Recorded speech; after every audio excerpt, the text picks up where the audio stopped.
come together. I want. They say you not there, we stand, if I there, we fight. If we not celebrate, we do it for you. Voila, you forget it.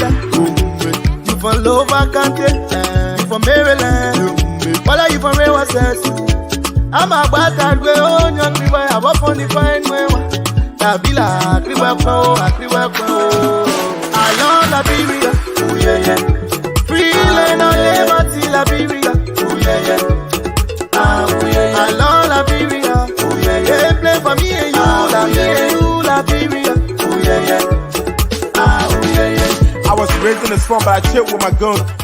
Rise again, holding my hand, I holding your own. United we stand, divided we fall. That's what I say when I come with ball. Exactly. It's a different day. It's a different moment. We are here today again to talk to the Liberian people about trending national issues in the country.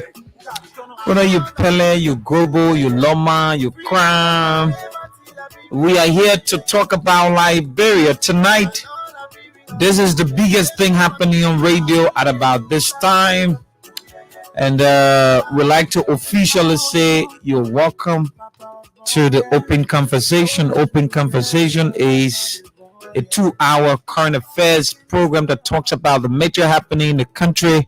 And we bring you up to speed with what's going on and how we can be able to come together and build this country, Mama Liberia. So my name is Washington Tappert Jr. and my host. Let me welcome you to the platform. It's good to be here again on another Tuesday, the 29th day of August. The year remains 2023, and we slowly, somebody I read today, is like, 42 days to elections? Less than 2 months. Yeah, less than 2 months. And so we're inching closer to elections, and it's good for our country. Let's continue to keep the peace.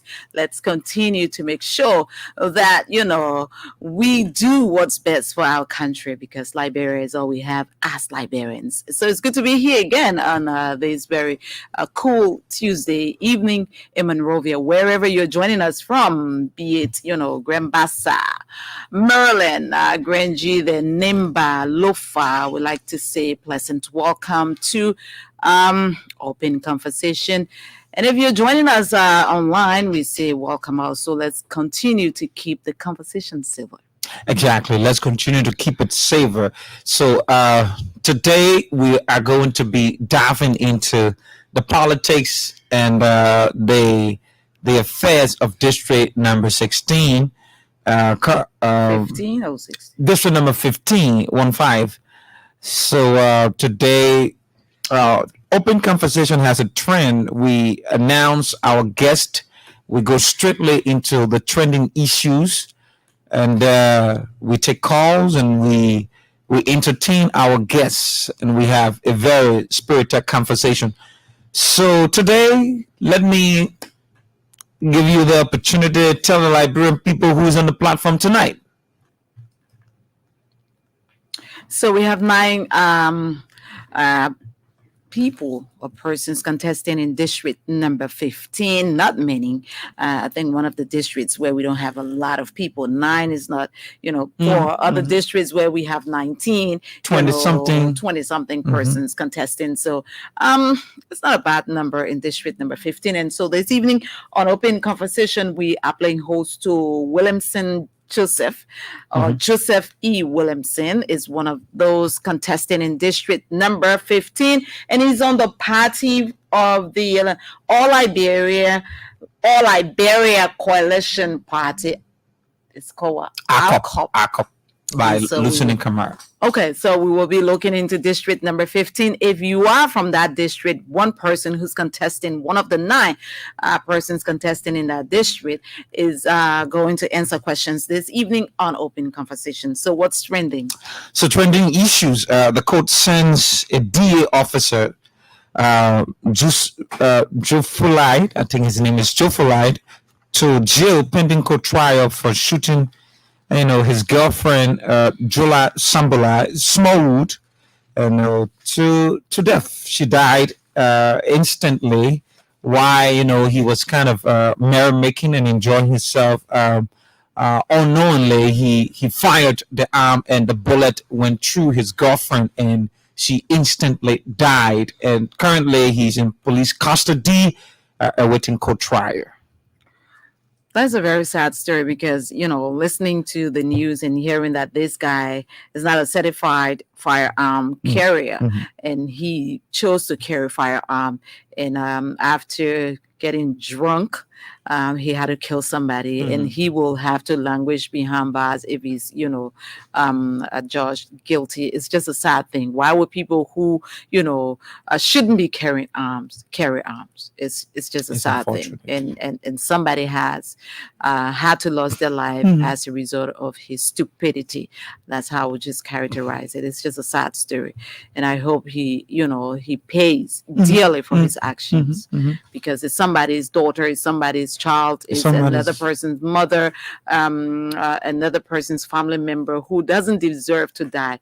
You're having fun, and then you call your girlfriend because you're sitting with your friends, and then boop, you're not certified to carry arm, and then you discharge the firearm that you are not certified to carry. Why will you be carrying arm? In fact, if you have no business, nobody gave you authority to carry arm, because maybe you don't even know how to use it, but because you like morale and you want to act like a big boy, you kill somebody, and you think you're sorry, and people should think that you're sorry for that. I hope the Lord takes just like you said, he should be prosecuted according to the law, and we're looking forward to that.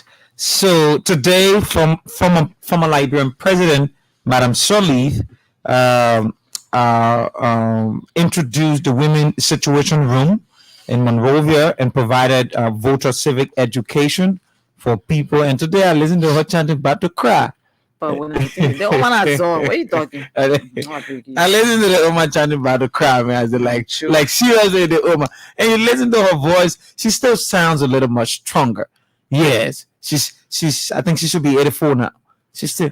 It sounds a little much stronger. She will always sound that way. She always projects herself in that form and manner. That is one thing you can take from her. Her voice is her power, and I don't care how old she is. When you hear her talk, you know that this is an iron lady. Yeah, so. Great. It was good hearing from her. It's been a while, and Liberians hearing from her, and she conscientizing Liberians to remain peaceful as we go to elections, because we're not at each other's throat. Everybody has his opportunity. Your vote is your right. You vote for whoever you want to vote for. 6 years down now, and we have to make a decision as a country. Nobody is going to put a bullet to your neck to say you vote for this person, because when you enter that room, that decision is yours to make. So I think that was a good caution today. Exactly, and well appreciated. The National Elections Commission has been formed. Was invited to the House of Senate for some inquiries, and they have informed the Liberian people through the House of Senate that they have received the sum total of $49,710,271 out of $53 million for the elections process, and they informed the Liberian people through the House of Senate that they are prepared to carry out issues about the elections, and they were being quizzed by some senators about recruitment processes, about photo taking during the voter day, and all of that. So the National Elections Commission, represented by its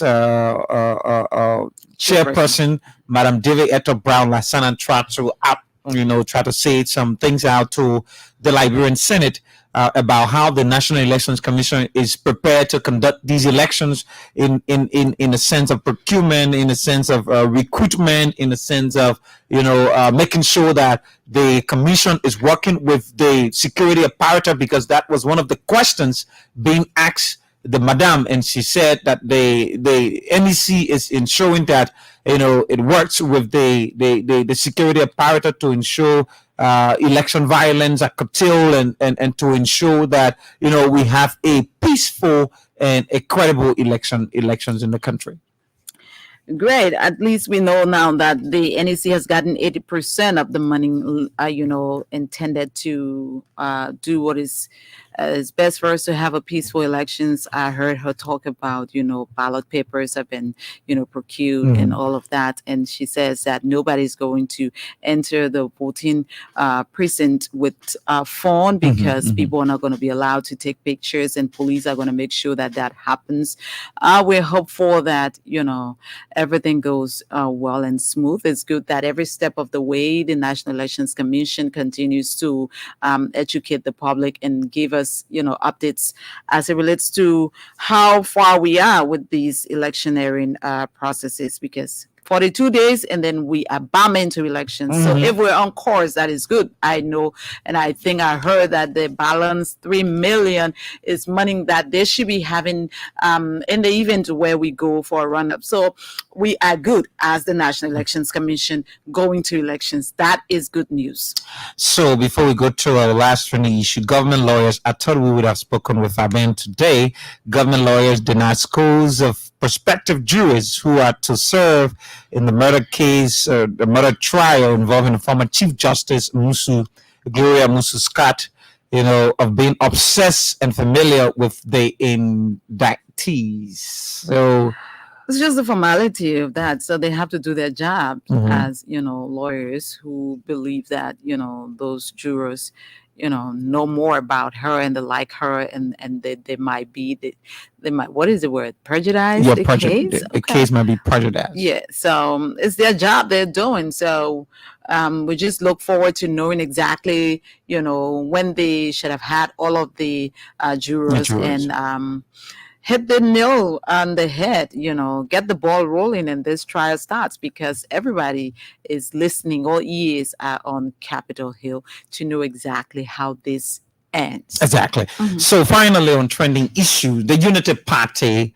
official spokesperson Muhammad Ali spoke today in accusation of the deputy NSS boss, Sam Sion. He said that the former Vice President Joe Barker picture that is circulating the social media was given to Sam Sion by the airport authority. That is a serious, contradiction against the law of the airport authority. And I think he was so furious when I listened to him today. He was so furious about why the picture from the terminal, Mr. Barker was walking through to get to the plane or whatever, was taken and was sent to the deputy NSS boss, Sam Sion, allegedly. Now, there are speculations, as you may know, as the Liberian people may understand, that Mr. Barker left the country, on the basis of not faring too well. And the Unity Party is saying that the former vice president has gone to meet regional leaders, quote unquote, people who are concerned about his campaign activities in Liberia and probably would like to support, his presidential bid and all of that. Now, but the fact here is that Mr. Barker is a public figure. He's a public material.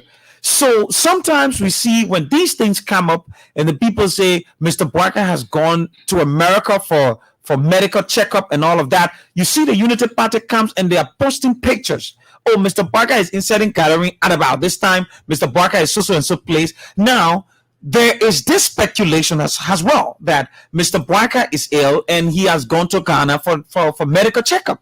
Now, the Unity Party people are furious. They are very annoyed, mad about why the picture is circulating, and they're trying to blame people for this picture. And I don't know what gets them, so angry, so mad for a common picture, as if to say this personality we are talking about is not a public figure. This man's life should be discussed in the public. Every politician, once you decide to be a politician, your social affairs or whatever is not your privacy. The public has got to discuss your every move because Mr. Boyka now wants to be the next president of the country. That's what he's vying for. The Liberian people is currently offering a 6-year job to everybody who is in the race. Those 20 persons, the Liberian people is offering a 6-year job to those people. So Mr. Boyka is one of the candidates who is vowing to get the job. So when he leaves the country and the people are having speculations about his health, and he's not doing well, and the people are talking about it, and pictures are circulating in social media about how he's leaving Liberia, and the Unity Party becomes furious. They become mad, and they're trying to blame people and all of that. So I listened to Mo Ali today, and he blamed Mr. Sanya for receiving the picture from the airport authority and giving it to Freedom FN, Gosson William. Gosson William also spoke to that issue today and giving it to Mr. William to publish it in the public as if to say Mr. Boyka is a private citizen. He's a public figure and he must be discussed. His every mood must be discussed. So what did Gosson William say? Gosson William was talking about privacy, and Gosson William also made reference to himself. I think a week ago or two, Gosson William was not successful in the bar test.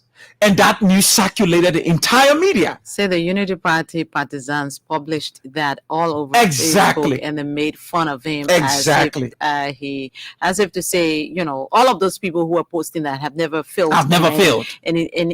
Since they've been in school. But again, it's the politics of the day. The thing about it is, I thought, that was a wrong move by Mo Ali to even come to the public with that. He should have allowed sleeping dog lie, because the fact that you even come out to say you accuse another person of publicly posting the photo of Ambassador Boyka. So was that photo that they posted, did it look like somebody who was sick?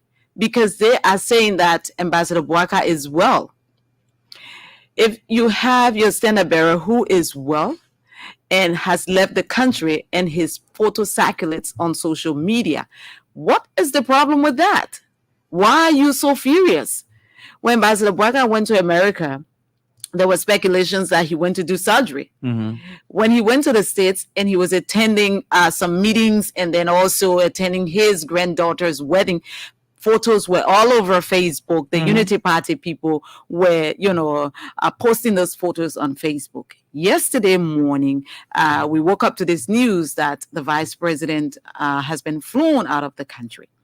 There were reports from, even I saw a post from Senator Yombli Kanga Lawrence that their standard bearer has gone, for a meeting. And we spoke with the chairperson of the party, Mr. Luther Tape. Mr. Tape said that Ambassador Boyka is in Ghana. He went to meet with regional leaders. He failed to tell us who those regional leaders are because he was asked, who are those leaders? He says the man is on a trip. I asked him who accompanied Ambassador Boyka to the sub-region or to Ghana. It says it's economic advisor and someone else, political advisor and economic advisor. I said, can we know the names of the economic advisor and the political advisor? Oh, no, I can't disclose that.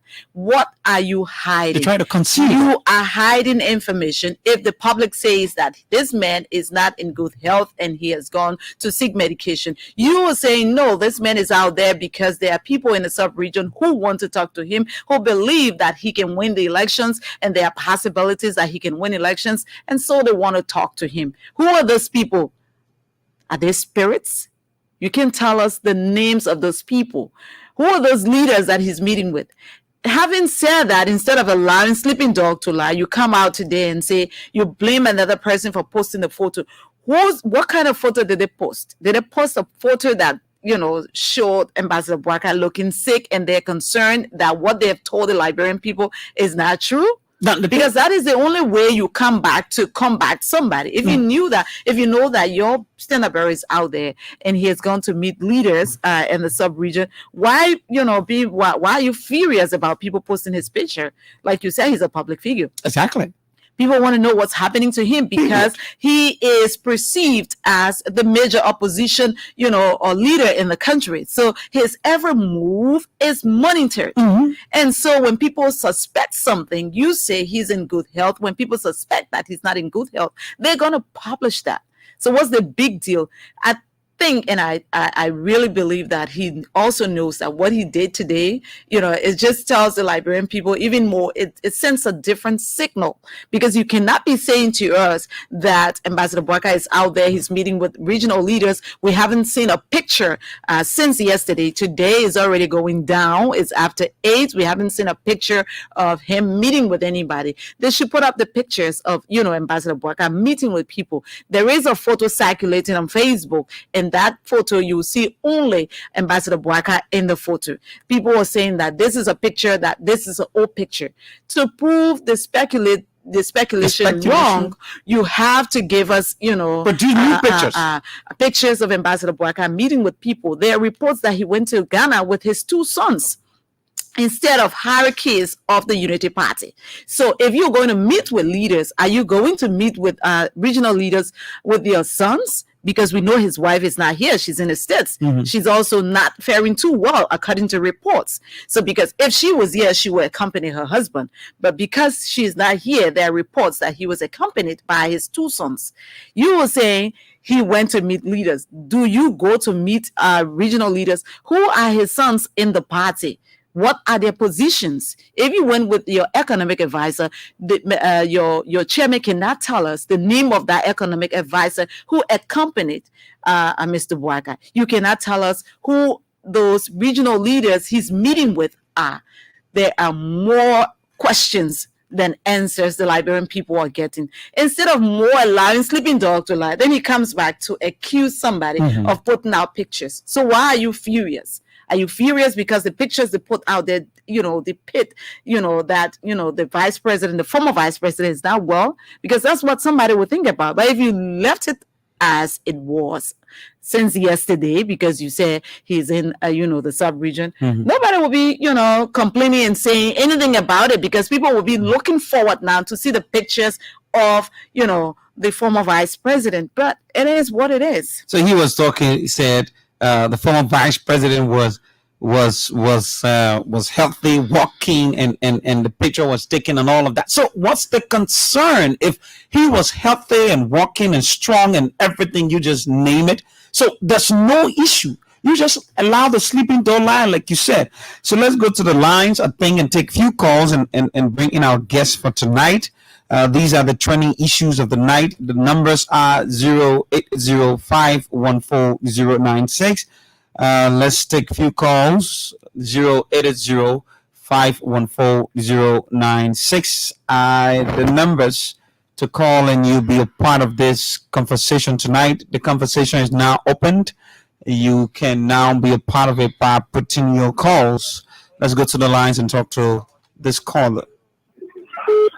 Yeah, good evening, my brother Washington, and good evening to City. Good evening. Yeah, this is the Anton Wapu evening. City, we don't have to discuss the action, because they gotta know that they have nothing. Because even last night, we were talking about on the phone, looking at the video of former Vice President Joseph Boaka. It is true that this party go in that place for health issue, but they will not say it. But I said something last night, and I'll repeat it again. Let us wait and see what instead will do the balance. Thank you very much. Good evening. How you doing? Good. Hello. We're good. How you doing? I'm okay. But I think somebody on the line. This is Jonah Tuba calling from Ghana. Let's hear you, Jonah. Thank you very much.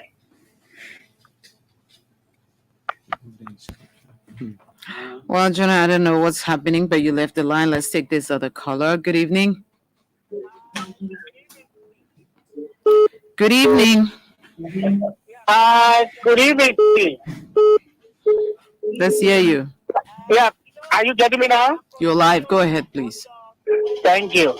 I continue to wonder whether this opposition want to lead this country with deception.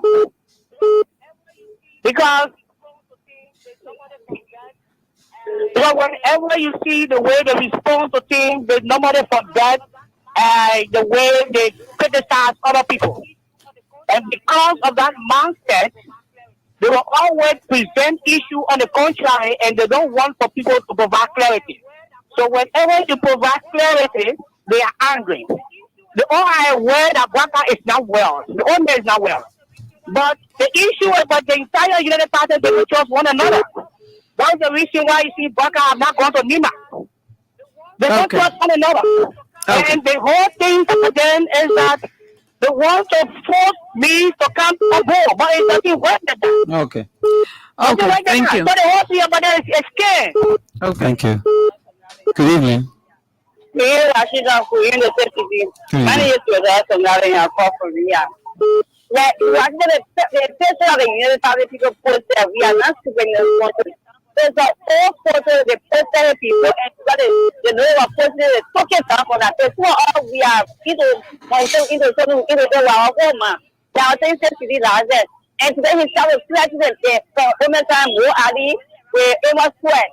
You were in the citizen shoe. You are going to be running around because we are left the country. The other what you will say, we actually I'm the order to the government.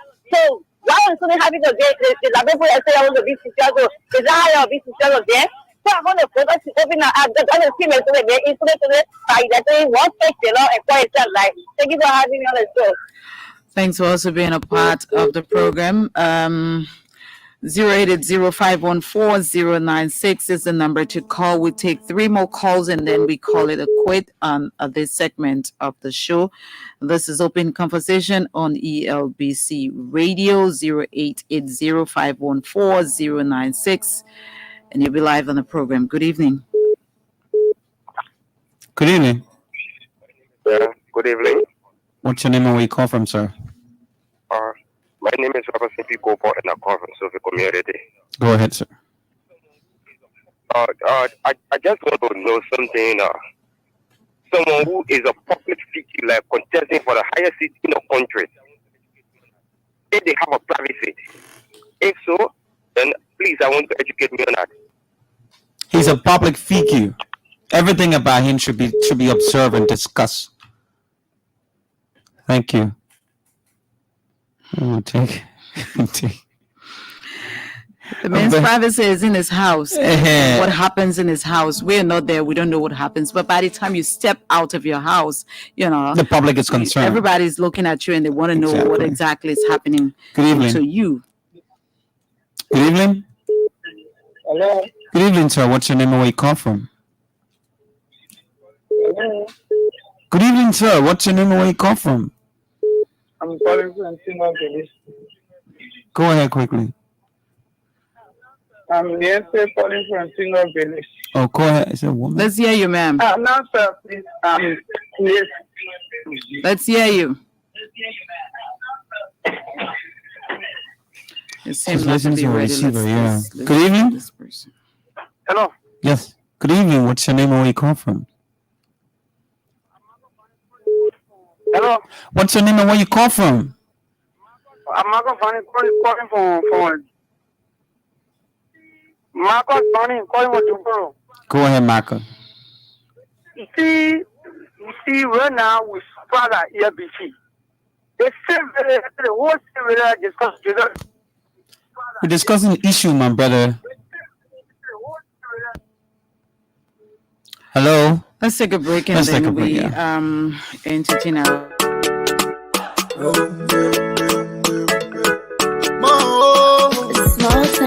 From the east to the west, north to the south, yeah, let's come together as one. They say united we stand, divided we fight.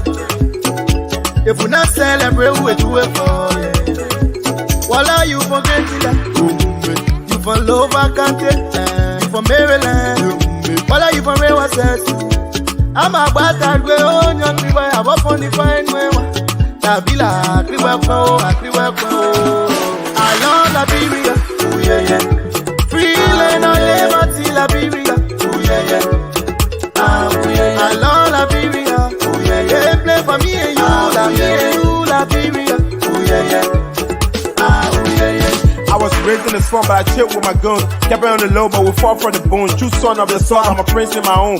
Never gonna lie, me, I love LIB. Even though it's far, when we show 'em we can face it. It's not a prophecy, I know that we can rise again. Holding my hand, I holding your own. United we stand, divided we fall. You know what I say when I can't with ball. When I chillin' on that side, and I get no.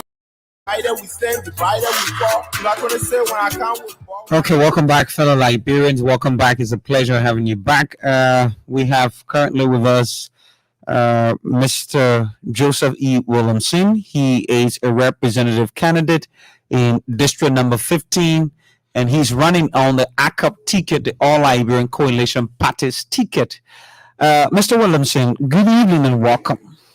Thank Just you, get to the microphone, sir. Thank you, Washington, and thanks for having me. We're not getting here. Number 5. 5? Yeah, 5. I don't know how I managed to change to 5. Thank you, Washington, and thanks for the invitation. Thank you. Welcome. How are you doing? I'm wonderful, and I hope you all are doing well as well. Oh, we are doing well. So, Mr. Williamson, you are contesting for the representative seat in District number 15. Can you just tell the Liberian people who are you, and before we go into the meat of the discussion tonight? Yes, Washington, you're quite correct. I am contesting in District 15. The name is Joseph Williamson, and I am from Cardwell area of the district. I'm married to Kirsten Williamson, 4 children, 2 grandchildren. I'm from, like I said, from Cardwell, moving Cardwell since 1965. As far as education, I have a BSc in industrial engineering. Besides that, I've worked in the environmental industry for over 25 years, providing environmental consultancy in the hazard abatement industry. I'm a Christian, and I believe I'm the best man for District 15. You believe that you're the best man for District 15. So what prompts what ignites your emotion to get going for the seat District 15? What happens? Well, it's not emotion. It's more of a passion. It's the desire to serve. And when you look at our district, I think it lacks responsible and accountable leadership. And I think someone has to stand up and put things right. And I believe I can do that more than anyone else in the race. Okay. When you say it lacks responsible leadership, what do you mean? Okay. One clear example that I will provide. Sometimes back in 2019, I believe when they had the by-election, it was a heatedly contested race, and it was very violent to an extent. And since that, the end of that race, I think a responsible leadership would have called people within the district together and try and reconcile the district. The absence of that is an indication of the lack of responsible leadership. Is that the only? That's a major one. Only, I mean, with many components. So it's not. What else? Only, Yes, tell us What many else? components. What else? Do you expect, or did you expect of the incumbent lawmaker that he seems not to be doing? Look, let me tell you what I want to do for the district as opposed to what the incumbent is doing. But You would tell us what you want to do for the I'm district. coming. I'm coming. No, you were talking about the district Lack lack of leadership. You talk about the leadership first, but then we'll get to that. And I did make a mention of what I consider a major One factor, instant. and she said if that was the only one, Mhm. and I said no. I think it's the components of that one single incident. What are those components? Okay, for instance, we look at the district. I think reporting to your people, having regular updates so your people know exactly what is happening. I'm from the Cardwell part of the district. I don't remember any meeting that was held that will bring us to the point where you are informing your constituents as to what's really happening. I don't know of any law that was proffered. So I think all of those things, some of those things that I would consider a lack of leadership. You say you've been living in Caldwell since 1961? I moved in Caldwell in 1965 with my parents. I was 5 years old at that time. Okay, and you've lived there all your life? We've lived in Caldwell. Caldwell is practically home. I mean, we've traveled, come back, and whenever we return to Liberia, Caldwell has always been home. And last, when did you come back home?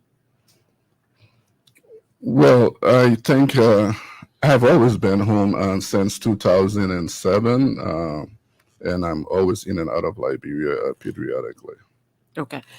What has been your contribution to your district? Well, my contribution is not defined by my district. My contribution is defined by what I do to help Liberians. And I say this to say that back in 2006 or 2004, I had a water company by the name of Crystal Clear Mineral Water. And during the lifespan of Crystal Clear Mineral Water, we were able to proudly say we'd hire over 250 Liberians. Where was it? In your district? Crystal Clear one was right here at ELWA Junction, Okay. and the other one was at Caldwell Junction. Okay. So that's in terms of employment, not particularly in my district. Okay. When it comes to my district, we have done some well rehabilitation. Is the water company still operational?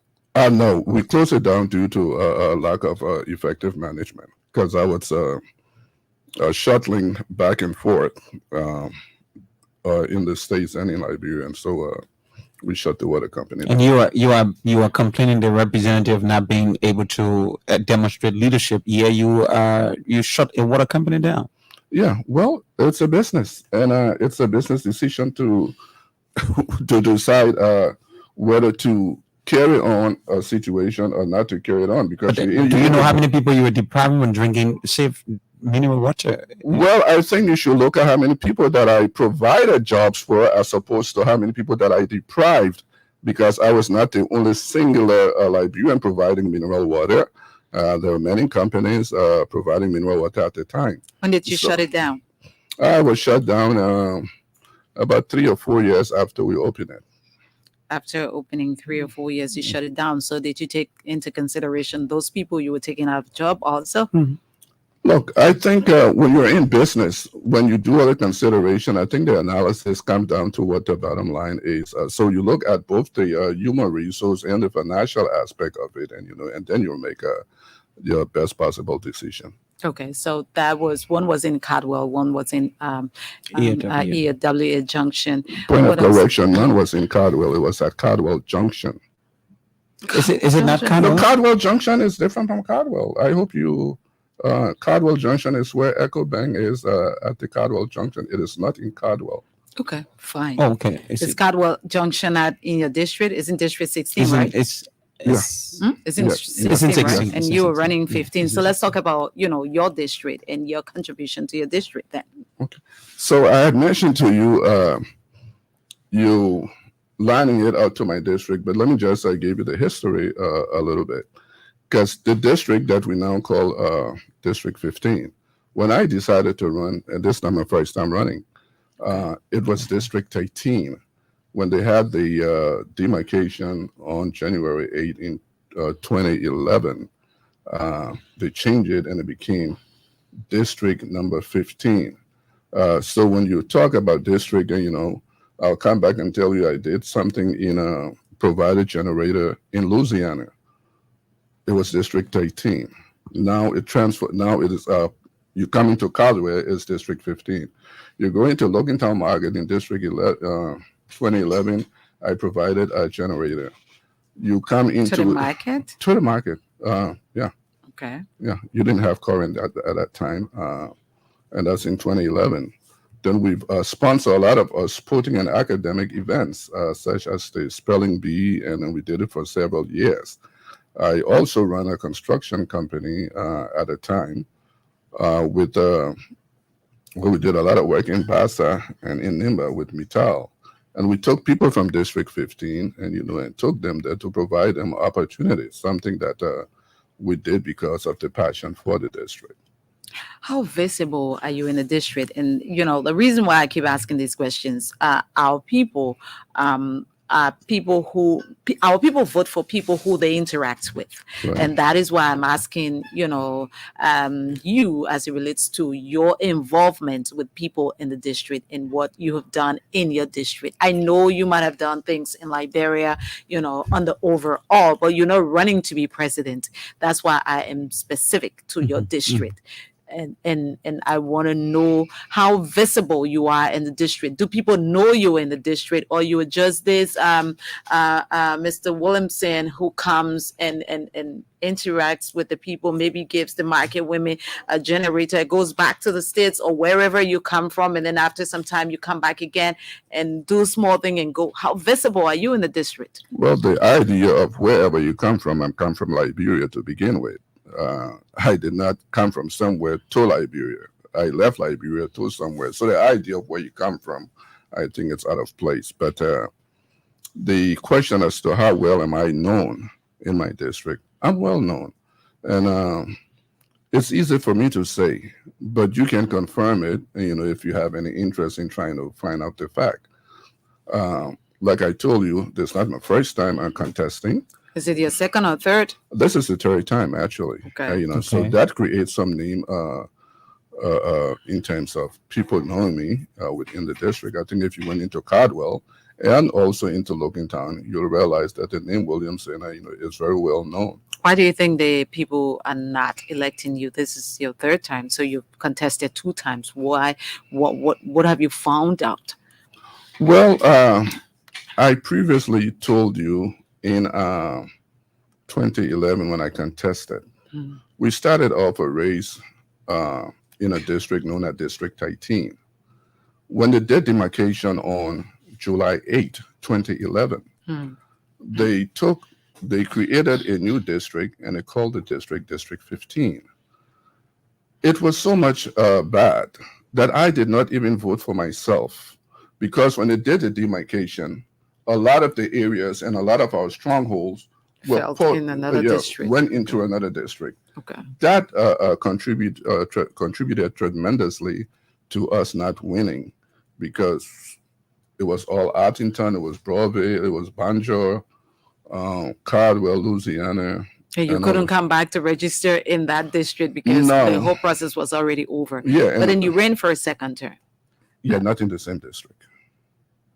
How? I don't understand when you say not in the same district now. Because then it became district number 15 now, right? Yes, you asked me a question. You don't understand. Let me make some clarity. Okay. You have the National Election Commission that satisfied one to run. And in 2017, I ran in District 11 because I was qualified. I met the threshold and I met the domicile requirement, and I was satisfied as somebody to run within District 11. Now, you have to realize, if you know the map, you will realize that the political district of Cardwell runs in 2 districts, or actually 3 districts. It runs in District 11, it runs in District 15, primarily. And it runs in District 1 as well. Okay. So when you look at that, I have both on the 11 and the 15 side, what requires me to contest is in either one of them, and it's the domicile. Okay, so your domicile in either 11 or 15. And so you ran in 11 in 2017. That's correct. So what prompted you now to run in 15 this time around? Because I did my analysis. I believe we can go into District 15. Let me just tell you again. When we started off in District 11, because when NEC put the map up, right, the entire part of Cardwell, from New Jersey, and on the other side, Just come to the microphone, sir. Yeah, on the other side was considered District 15, and from the back of New Jersey going all the way up into Bannersville was considered District 11. Yeah. They went back and redid either the correction or updated the map, And then when they did that, we found where the demarcation was, landed us in District 15. Okay. So if even if you don't win this time around, when you're running now, you will continue to run in District 15. Well, I can tell my people and to you, if I don't win this time around, I'll be spending the rest of the time with my grandchildren. That's a good one. Okay, so let's hear about what you have to offer District number 15. Look, what I believe, I come into District 15 with a style that encompasses bringing people together. I think if, like I talk about our district not being reconciled, I think we first need to bring our district together and let us realize that we are one people and one district. In addition to that, I believe how do you intend to do that before we go to the next step? I don't want to miss. How do I intend to do that? To reconcile your district. You reconcile people by calling all the stakeholders and all the parties that are aggrieved to a discussion. One of the ways you do it, especially if you are a lawmaker, you first of all reach out to all those who ran. You congratulate them for the fight, and you let your constituents know, look, the race is over. We need to come together. We need to push the agenda of our district for the betterment of the people in the district. I think you have to take that leadership and you have to do a call meeting to engage and reach out to people. And you think the incumbent lawmaker hasn't been able to do that? I have not seen any evidence of that. Said. Okay. What else? Reconcile the district?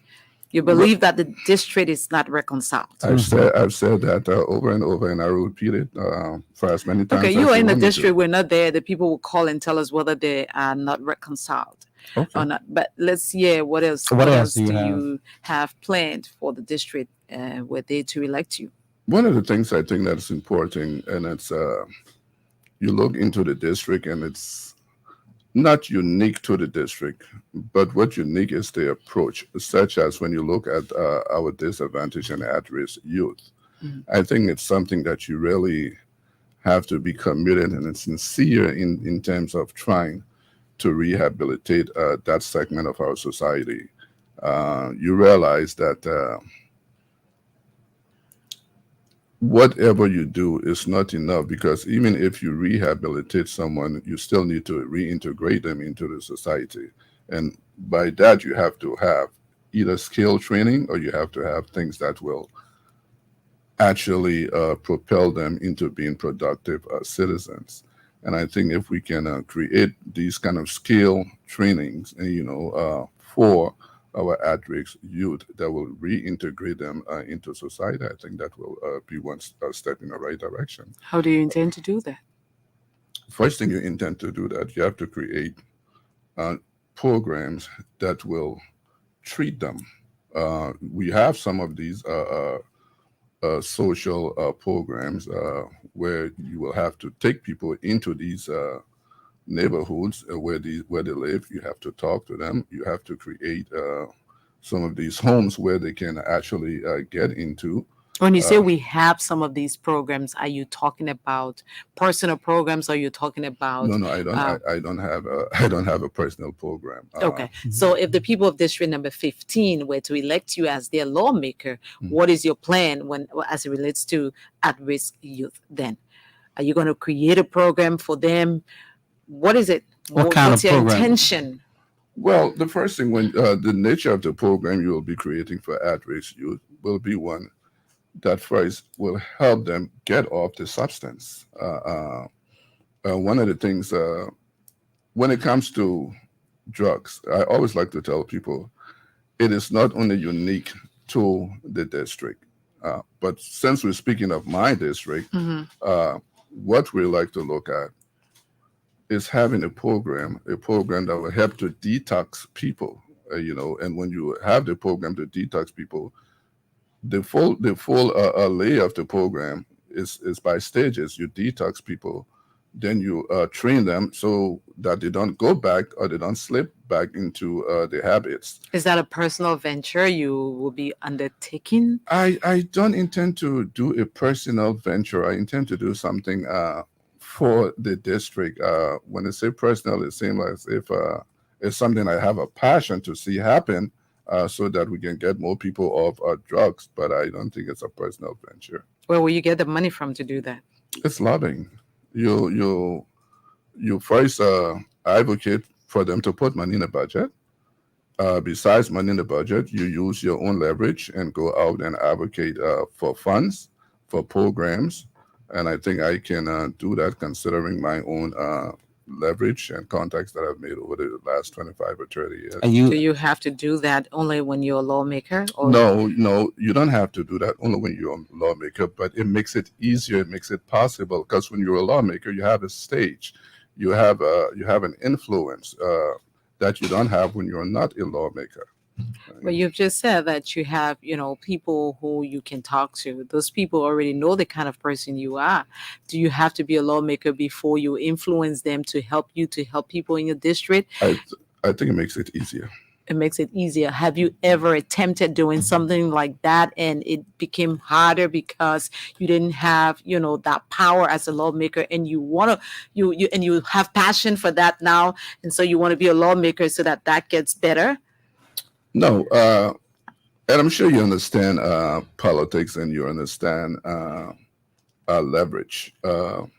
You have leverage sometimes based on where you are, your position, and your proximity to a lot of things. So I think having a seat and a stage, I think it's a springboard to be able to effectively utilize that leverage to bring the relief that I want to bring. In Liberia, they say drag those sweet, but where you'll be eating until the dog get dry, right? That's an adage, right? That's what people say. And I'm holding you to this because somebody will say, I'm doing this in my district, I'm doing this for my people, but I think, when I become a lawmaker, it gets even better because from where I sit now, it's a difficult task for me because I'm not a lawmaker. And even if I were to lobby with the lawmaker to make it happen, they don't see it my way because they think I will take the glory for that. So people in the community or in the district understand that Mr. Williamson, has passion for at-risk youth. He wants their lives get better. But what he's doing now, he can even do it better as a when lawmaker. he has the stage? Yeah. You're talking about the stage. That's why I asked whether you have started anything, Have you endeavored into that? to do anything for them, and then you can say to them that if I'm a lawmaker, it can get better. That's why I was asking. Do you have a mark on that? Okay, so I'm taking questions, and I need to find out who I'm taking questions from. Go ahead and answer. Answer whatever one you want to answer. It No. doesn't matter. Do you have a mark on that? That's the same question. Dry dog sweet, but what you'll be eating until the dog Get dry. dry. Okay, that's an adage, and we'll consider it an adage. Yeah, sure. Which can be a reality or cannot be a reality. But to answer the question, it's difficult to do what you want to do when you're not in the position to do it. Your question, if I have a mark on it, I'll tell you one of the things I even did for my birthday, which was January 9. One of the things, and we do from time to time, is provide food. And you go out into the ghettos. One of the things we did for my birthday was to, in celebration of the birthday, is to just go into the different communities and and just serve people. From time to time, you go by there, you have a conversation with them, and that's records that I have had many conversations with them. But in terms of saying, oh, well, did you build a center or did you rehabilitate one? The funding and the that's required to do those things are not something that I have to do on a personal basis. And that's when I said leverage contacts. When you have a stage as a lawmaker, I think you can effectively leverage those contacts. You can lobby, which is true. But if you say that as a lawmaker, you want something in a budget for that to happen, there are competing priorities. If that doesn't happen, it doesn't happen. So that's a promise you're giving the people, but you're not sure for 100% that that is going to happen. What else? At risk youth. What else do you? I didn't get you. You said I will advocate for it in the budget, and that's a possibility. If you want budgetary allotment for that to happen, if that doesn't happen because there are competing priorities, that's correct. Then it's a promise you're making, but you will be lobbying for that to happen. If it happens, fine for your people. If it doesn't happen, they're not going to hold you to that because you are just playing your part. And the fact of the matter is, you are not even sure whether the incumbent lawmaker is also lobbying but hasn't gotten his way as it relates to that. True. Well, again, if we advocate and it's not in the budget, as we talked earlier, I think I talked also the second phase of it. It's using my own leverage aside from budget allotments, and I think I have the ability to do that. And your question was only if you're a lawmaker, and I said, well, being a lawmaker provides the stage and a springboard to do it more effectively. So besides that, one of the things I also have passion about, it's primary education. It's one of the things that I believe in, and if there's nothing I want to be remembered for, is to be an advocate for education. And when I talk about primary schools, I'm one of those who want to see us to the point where we can reintroduce feeding program back in primary schools, because I think it's so important. When you look around, you see a lot of kids out there running around the streets, selling and not doing anything, and they're basically out there looking for money for meal for the day. That's a lot of them are out there, and their parents are waiting for them to get home so they can be able to cook. And I think if we reintroduce the feeding program, and when I say reintroduce, there was a time in Liberia when they used to have feeding program, USAID, with all of these things, And I tell you, a lot of the schools actually used to be crowded because parents who could not afford that meal a day actually trekked and made sure that children went to those institutions. Great idea. Do you think the government has the money for that? Again, I don't want to rely on government for everything. So how are you going to do that? One of the things I've been fortunate is I've worked with a lot of school systems, and you can check it out over the last 25 or 30 years. I think one of the things is to leverage the context you have for the benefit of your people. And so if we establish a sister relationship with schools in other countries, in other districts, I think those things, part of the relationship and part of the understanding of the relationship will be discussing those same things. Because I go to school systems in other countries where I see food is just at a waste. The government supports that. Maybe that's why it's happening. If you are a lawmaker, this leverage you're talking about, is it going to make, people in other countries send food to your district for schools in your district because you're a lawmaker? Because I'm a lawmaker, I will have a stage, and I will have, and not only school districts, because we'll go to counties, we'll go into a school, we'll go into cities, mayor's office, and open doors. These things are possible, but because we don't try them, we believe they're impossible. And so you can only be a lawmaker and go and try them. I think what you're failing to understand, and I need to repeat it again, is the fact that when you have access to power, it opens more doors that can effectively result into you getting those things. In the absence of it, it probably will take a longer time, And there are two things here. And I keep bringing you back to those two things. I agree with you. When you're in power, it's possible. There's a possibility that can happen. You can have the lobbyistic power to talk to people. They can have, compassion on you, and they can help your district or your, community with some things. It's possible. It's also possible that because you're a lawmaker, you will have access to them. You would talk to them. But that is not a 100% surety that is going to happen. And again, I come back. If you have passion for students, for children, and you want to lead in a district, people say you lead by example. I always say, somebody would say that I am doing this and I will do it even more or better if I have this position. But you have not even started that. And you think because you are given an opportunity to serve or you be a lawmaker, that is going to happen. Because that is the hope you're going to give your people. You're giving your people now that hope that if I become a lawmaker, I want to see, the students in my district have food to eat, which is a perfect idea. But it's not a 100% surety. And when I ask you, you say, being a lawmaker gives you the leverage. I am not disputing that. But even you are not a lawmaker, you have not started feeding people, or take one school, for example, and say, I have, helped this school. I hear what you've done for your birthday in your district. I come back to say, if your Christmas will be good, you'll know it from the eve. Again, thank you very much. Nothing is 100% sure. Mhm. There's nothing that is 100% guarantee.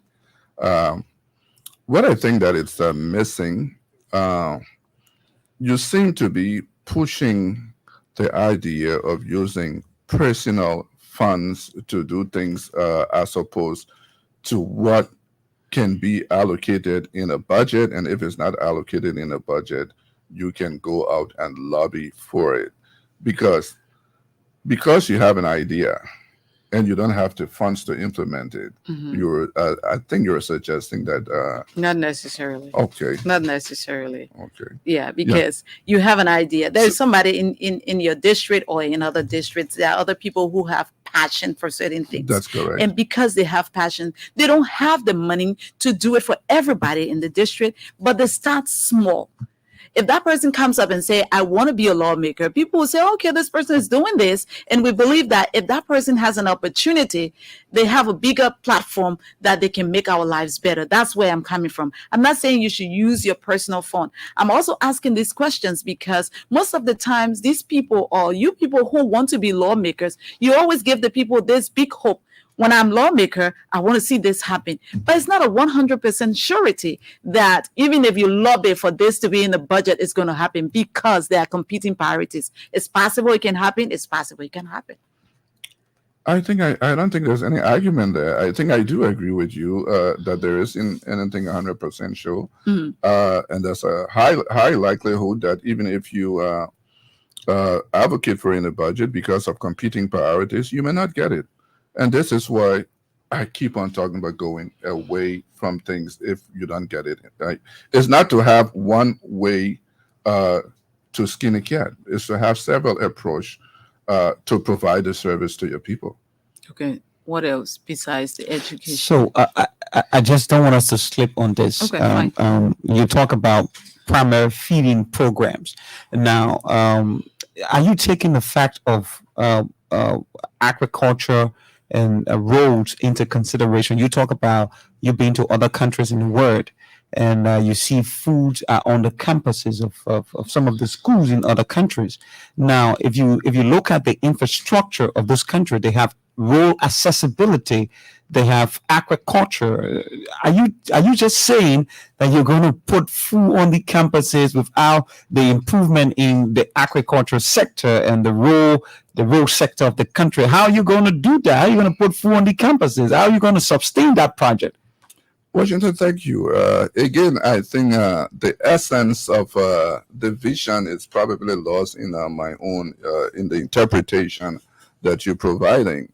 But look, you have to be innovative. You have to be a new thinker in the 21st century. I went to school at a time when we used to have a period where people used to come outside. There are a lot of things you can do right within your district in terms of food, and you can encourage people to do agriculture within the school. And when I talked about the feeding program, I was initially talking about collaborating with schools in other areas, and I think that Madame. But you weren't clear about that. No, she even asked. I was clear. You probably didn't understand it. Again, that's why I say it was lost in an interpretation, because she even talked about. You come to the mark.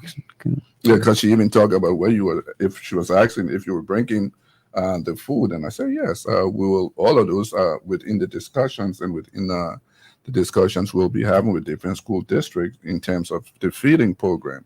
But in addition to that, and I think we can even move further and even encourage the students to do some planting of some cash crops and things within the school. I think it's a good thing. I don't think it's a bad thing. Okay. Great. So besides, at-risk youth, is there any bill you're thinking about proffering, if you're a lawmaker? One of the I don't know if again, when you talk about competing priorities, and I don't want to be misinterpreted, I think one of the things we need to do is enhance and enforce some of these laws that we already have on the books that are very weak in my understanding. Like just recently, you lost $100 million worth of case when it came to drugs. Now, we know the victims of the drugs are not the importers of the substance, but they are at the shut end. So finding a robust way to man our borders, our seaport and our airports, I think if we can institute strong penalties that would really be stringent, I think that will serve as a deterrent in terms of drug laws, because a lot of time you ask people about introducing or proffering a bill, and it, to me, it's almost like a buzz question, one of those things that I always ask. But I think we have enough issues that we need to strengthen those laws that are already on the books that are very weak. And I think if we did those things, we have a very strong country. What are you thinking about? What would be the amendment to the drug law?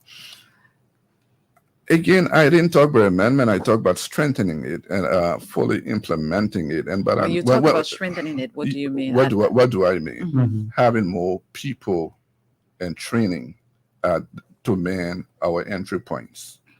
Having more people and training. With training, okay, to man our entry points. The borders are very porous, and there's no argument there. Having laws that look, if you caught, and the measure of the full weight of the law will be executed on those that are found guilty. I think the laws are there. I just don't think they have been strongly implemented. And when we talk about strengthening them, I'm talking about manning the borders. I'm talking about training people so that they understand. We're talking high security, and then we're talking getting the full weight of the law when you're found guilty. How possible is that, especially approximately when you talk about training people and and I'm sure you have an understanding of how porous our borders are. If you went to a place like Cape Mount, what divides us from Sierra Leone is just that long river. Mm-hmm. And how do you have security, mending that area and, having, security people there? Where does the government get the kind of money from to have security officers over there 24/7 and you have to pay these people?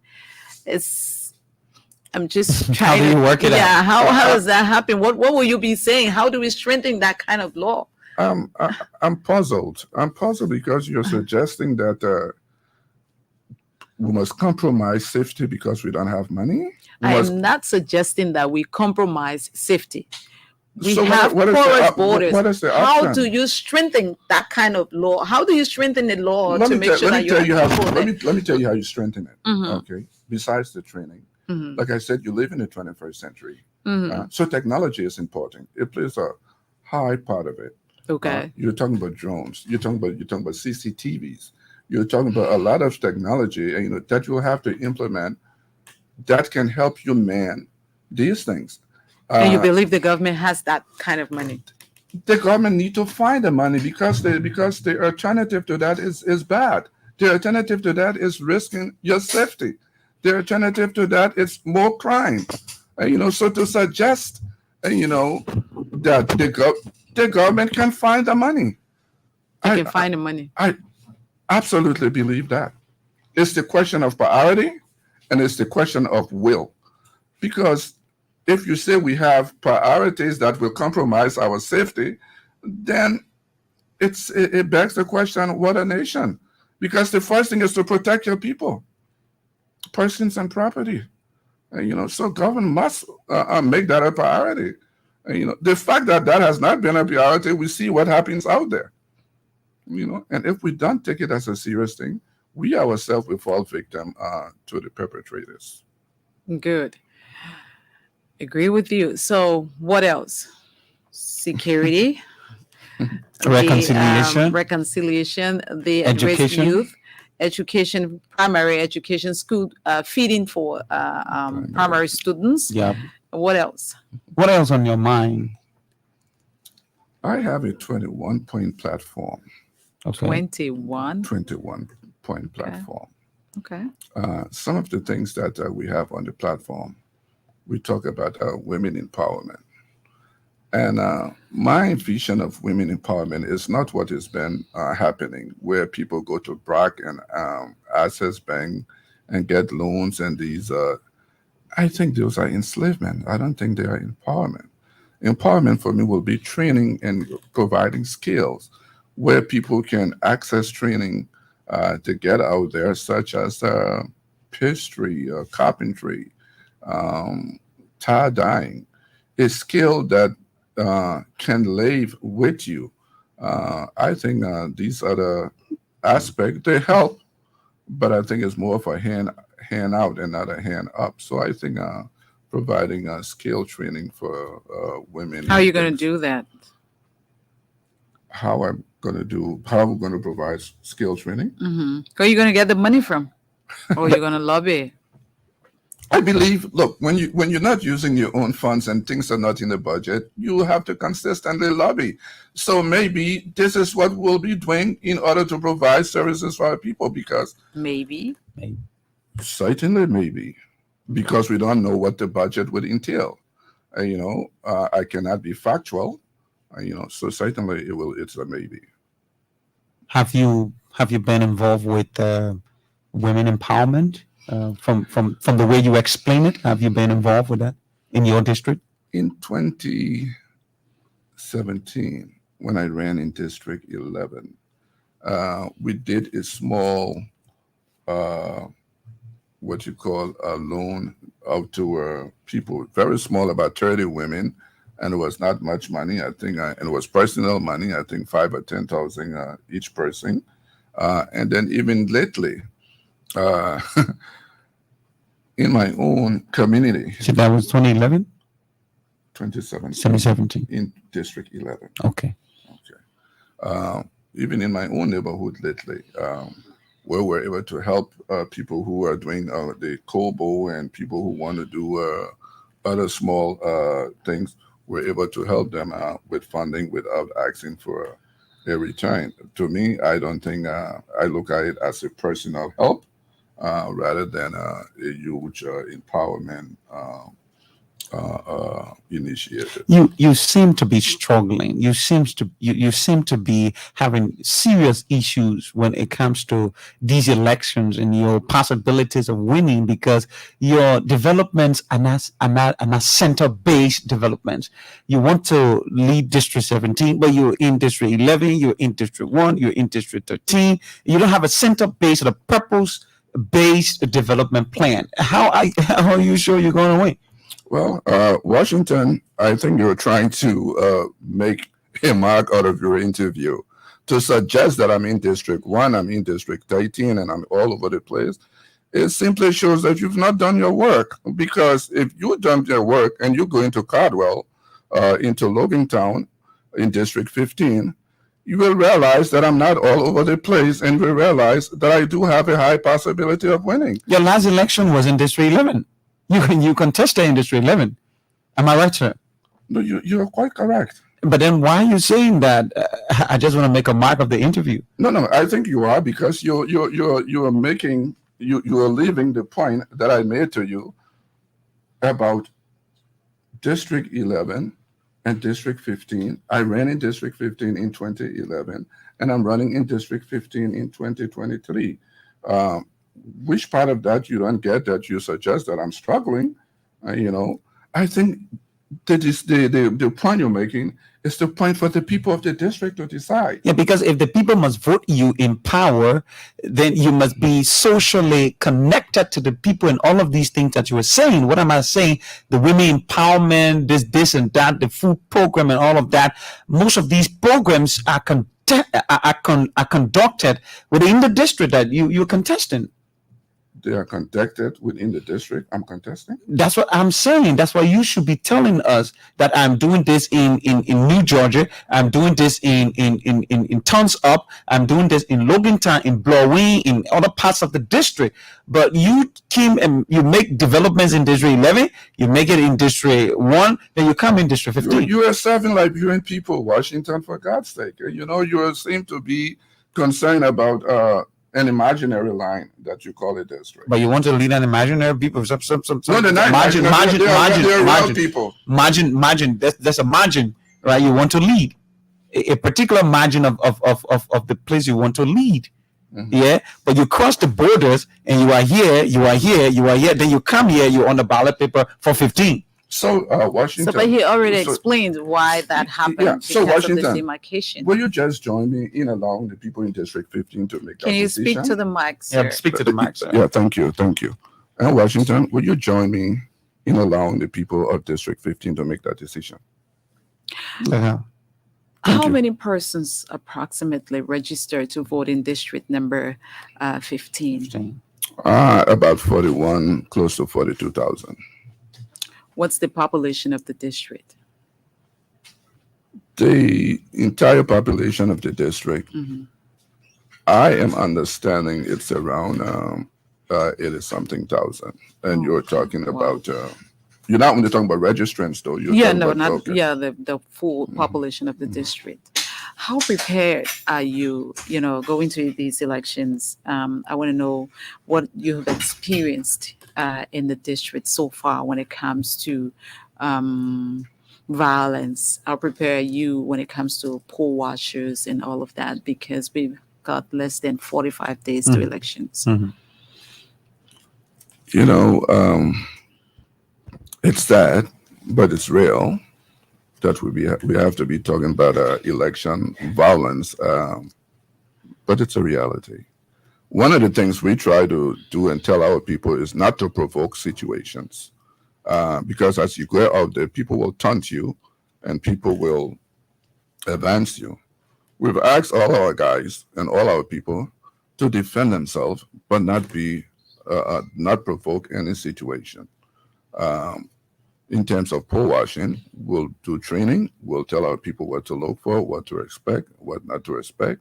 And they just have to keep their eyes on the prize in terms of poll watching. But even as we go into communities, as we engage communities, besides people that we consider our foot soldiers, we tell those who support us not to, or to resist provocation as much as they can. And that's what we need to do. That's what we are telling them. And we hope that the institutions that are the security apparatus that are responsible for it nationwide will also do their job. Who's your biggest contender in the district? Well, that's a good question. That's an incumbent.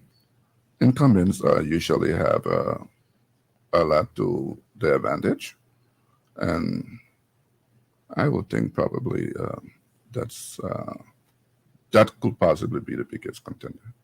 Are you 100% sure that you're going to win these elections? I like this whole idea with 100% surety. There's not 100% surety in anything, not even for the winners. But we will do our hardest. We will get out there and make our case to the people. And we will let them know what we intend to do. We will understand and listen to the things that they need. We are not just going to get out there and tell people what they want. We're going to have a conversation with our people. Haven't you started having that conversation already? We're going to continue having those conversations. So I get it that you've already started those conversations with the people, right? Since August 5th. What are some of the things they need besides what you've talked about? Most of our people, especially in this raining season, a lot of them talk about these things that concern them, such as the drainage cleaning. I have had several meetings with them. And the drainage cleaning, unfortunately, the way we do it, it's not a solution, it's a treatment. Because come next year, you will have the same drainage problem. Any idea what the solution is? A solution will be to help create a Department of General Services and see how you can get equipment to do these things and solve some of these situations.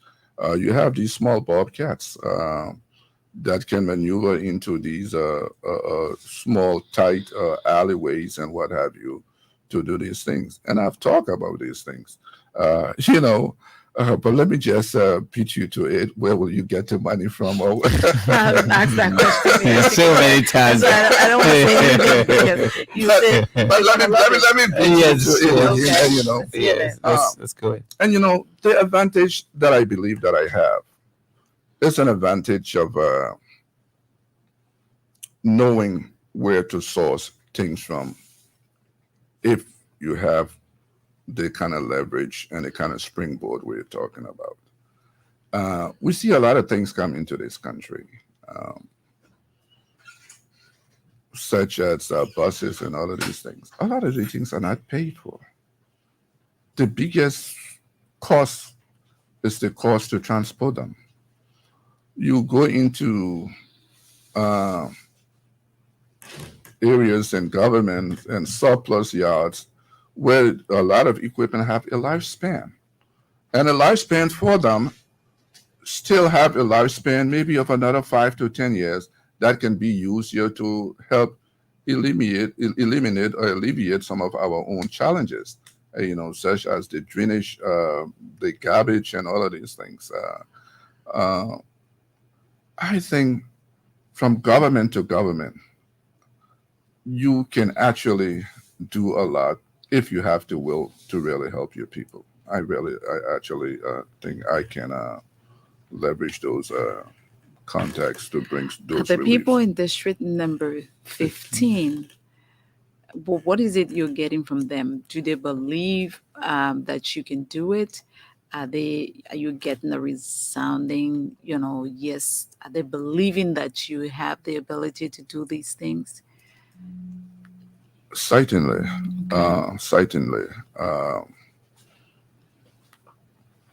The people in District 15 right now, for the vast majority that I have spoken with, they are unhappy.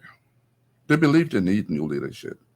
They believe they need a new direction, someone that can come and move the needle positively. They believe I can do it. Great. All I have to do is keep on making my case to them. Another thing is, it's difficult for the constituents to believe people who are running for office. Why do you think so? One of the reasons I think they and those who they have elected are responsible for what they get. One of the things I try not to do is make promises that I can't deliver. I tell people a vision and what I intend to do. I don't tell people I will definitely do this when I know I definitely cannot do it. One of my advantages is I'm able to tell people the truth, how I see the situation. And most of the time I blame the people who put lawmakers into these positions. Because in Liberia, we vote people sometimes for the very wrong reasons, such as, he's my countryman, it's my church member, it's my family man or woman. And do you think that is going to change anytime soon? It may not change, but because it's not going to change, we can't stop trying. Okay. We got to keep on I like trying. that. I like that. So that's your disappointment, but you will still be yourself because you believe that's the right thing to do. I rather lose an election and retain my respect. I rather say what is right and not what is popular. And that is the stand that I choose to take. Sometimes it's tough.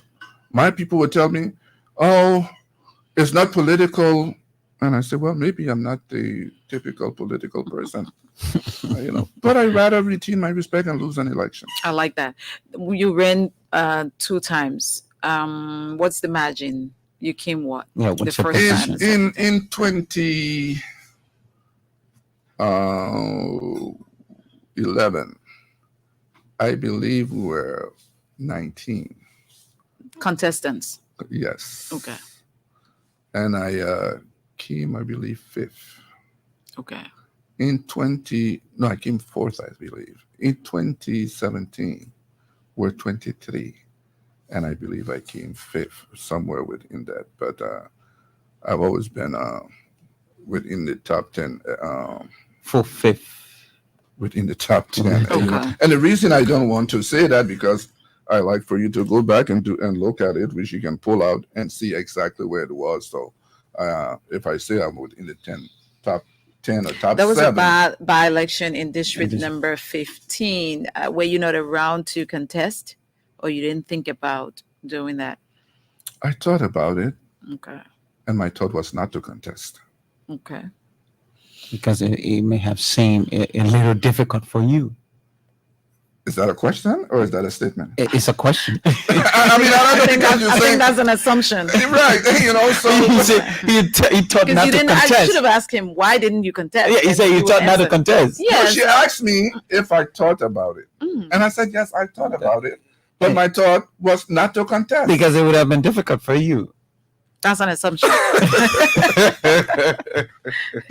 an assumption. So we're almost going to the lines, but before we go to the lines, now you spoke on something. Let me take you back a little bit. You spoke on something that if you don't win these elections, you're going back to the grandchildren and spend some time with them. Am I correct?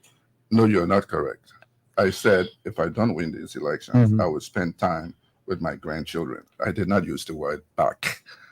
Okay. Yes. No, I just want to. Yeah, I understand. You will spend time with your grandchildren. With my grandchildren. So that means you are not coming back for the next elections? The possibilities exist?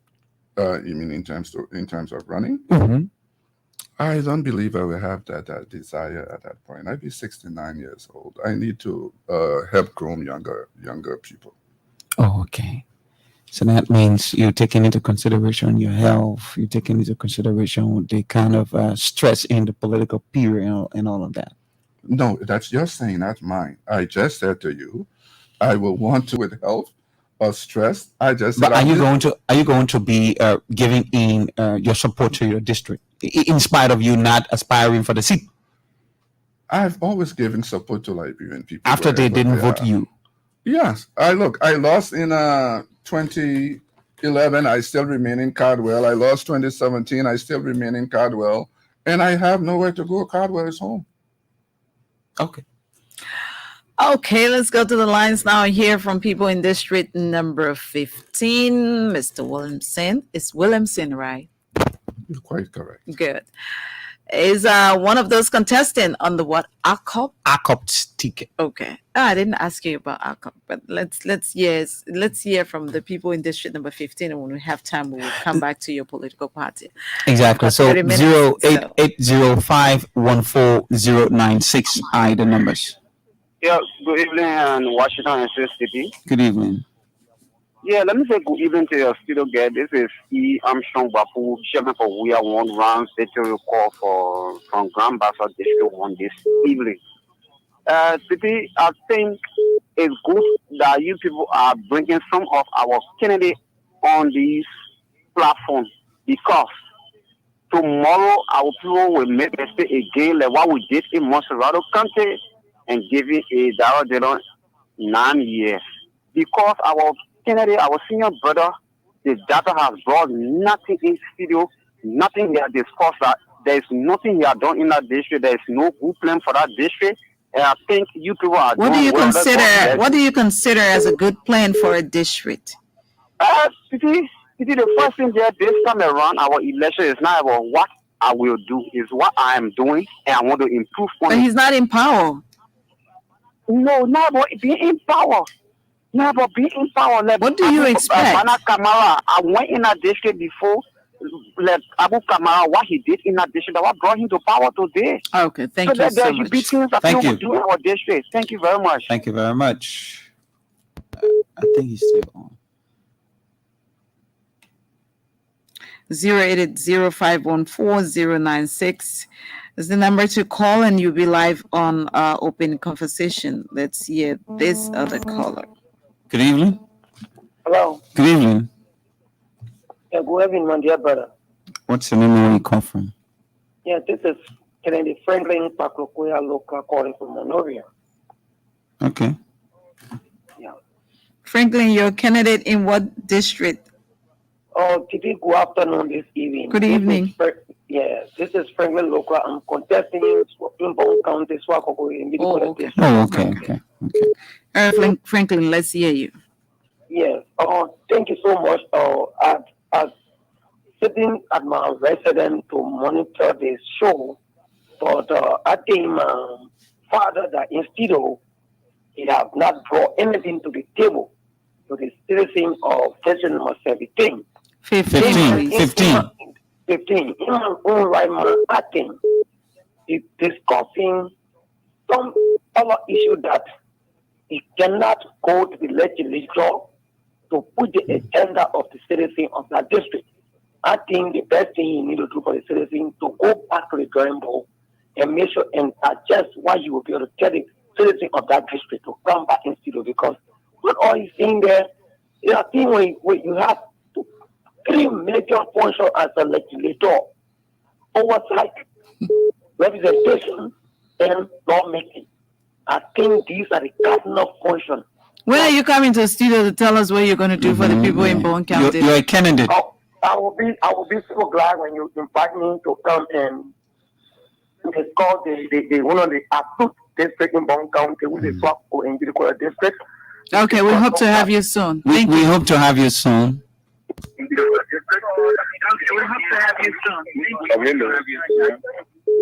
Good evening. Good evening. Good evening, sir. What's your name? I'm Joseph M. Labla calling from Kawa. Go ahead, sir. Okay, so let me draw the honorable name. And then I want to make a clarity on the district issue. When you look at Kawa, a part of Kawa, we are here.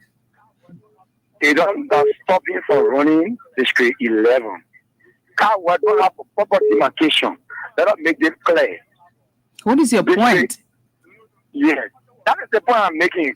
But who's arguing over that? Who? No, that question was thrown to the honorable man. What question was posed to him? He went to 11, and we told him that he went to 11. How do we know that? Because I'm following the show. Go ahead, sir. Go to the point. Yes. Don't accuse us of something you're not understanding. And he has paid a lot of children's school fees in the district. So that is just that fair.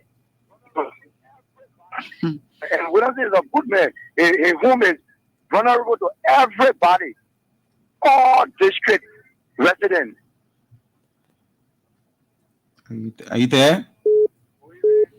The network is. Good evening.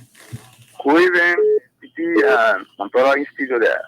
Good evening. Fast as you play, the chairman is the 15th of Hustler, according to the 15th this evening. You What say kind of what? movement is that again? You say what? The chairman is the 15th of Hustler. What is that supposed to mean? Yeah. So I listen to your studio guys. Look, you see, the neither you call it sounds strange because I want the family resident is 15 years and I live in the Blowing community. If you live in Blowing, the man lives in Caldwell. How you know everybody who live in district number 15? No, let's be real here now. I live in district number 2. I don't know all the people who live there. So just go to the point, please. Go to the point. No, we will not allow you to do that.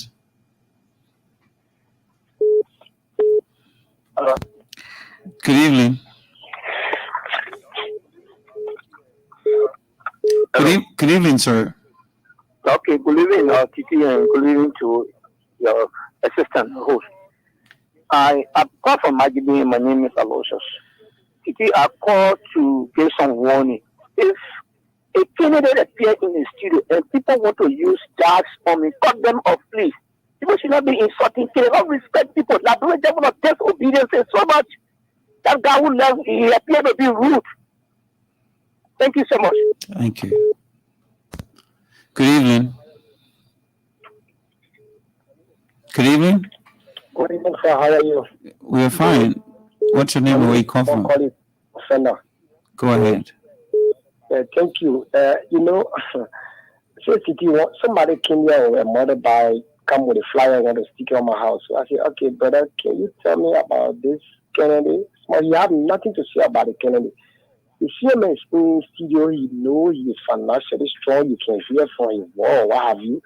When you play for the district, you play district and you ask him a question, you think the government got that money to solve this issue you are speaking of? He's going to rely on government. So what are you going to do in government?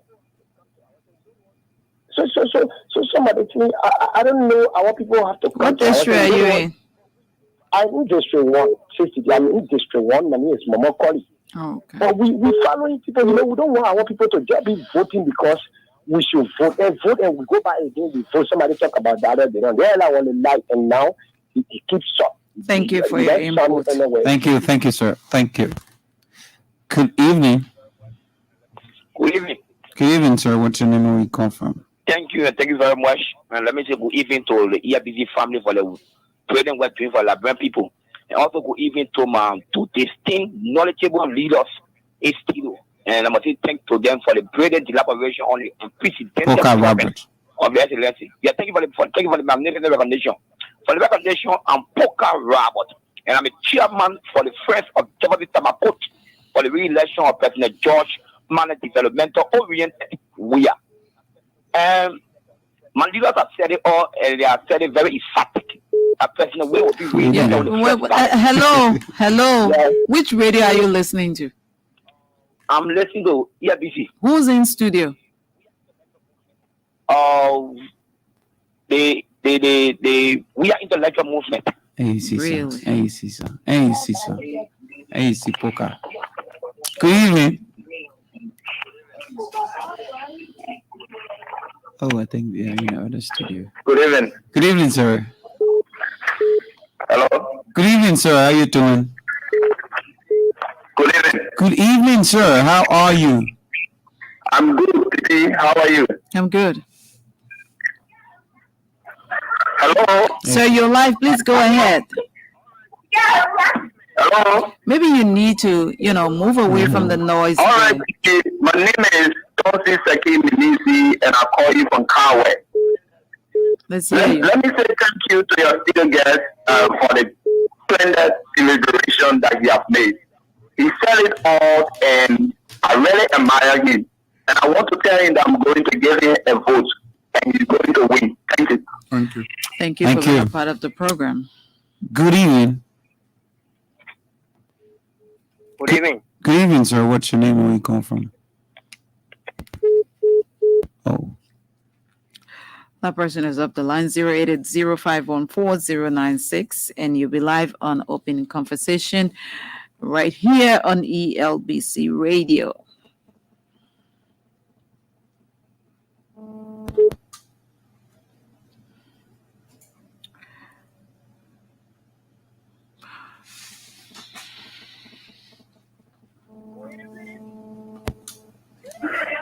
Good evening. Good evening. Good evening, man. There's my original president from Chicken Society. Go ahead, man. Yeah. I was telling you this. Hello, Mama. Hello. Yeah. I want to tell your student girl hello. But you see, the student girl, all the question that you gave the student girl, nothing answered. Hey, You say Maurita. you want to be a lawmaker. What do you get to show to the people that indeed they must vote for you? Why are you tangible? What you did for the people? Say you did over there, say nothing will according to you. Why you get to show the people or we want to be lawmaker? So, Maurita, let me ask you here. In this country, the only way somebody can be lawmaker unless they show tangible, right? Yes. Okay. That's it. My sister, you know how many times we have voted for people in the country that they know they can show any people who can generate the power they will promise her at the end of the day, they see that they can promise, they can get it. Okay. Now I See understand. the senator, for example, the senator that said you vote for me, I didn't lie. I'm going to eat it. I will get 5,000. Now that nobody receive it. Because of big darkness in our heart. Okay, Maurita, thank you. I understand. I understand. No sepe. Okay. Thank you, Mama. Thank you. Thank you. Okay. Thank you. Thank you, Maurita. Maurita said no sepe. Mr. Williamson is listening and respond to that. You certainly respond. Hello, good evening. What's your name? Where you call Yeah, from? good evening. My name is Charles J. Kulu from Magibi District number 1 Go ahead, sir. in Goshen Community. Go ahead. Okay, I want to say thank you very much for hosting the studio guests. You know, we have experienced such things and such messages from many politicians, but we are on the watch and we are not to be fooled as we have been fooled many times.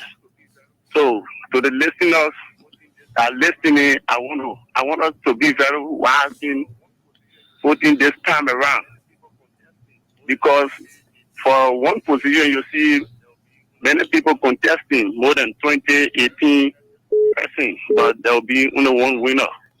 But Okay. everybody's message will be the same. Thank you. Liberian people, Thank you. Thank you. Good evening. Hello. Good evening. Good evening. A pleasant good evening, safe city, and let me say good evening to Brother Washington. Good My name evening. is Eric Sartilo, and I'm phoning from Wookiam community in District Motidi, Mosorado County. Go ahead. Let me say thank you for the magnanimous presentation this evening.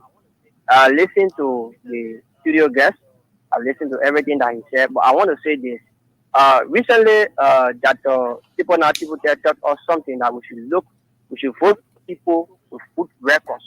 What we should look for to vote is people with food records. I listened to your studio guest, and you posed so many important questions to him that he refused to answer. In fact, you started naming development that he did out of the district that he wants to represent. That he And this refused is to the same answer. problem that some of us. Hello. You say we posed questions to him, he refused to answer. Oh yeah, seriously.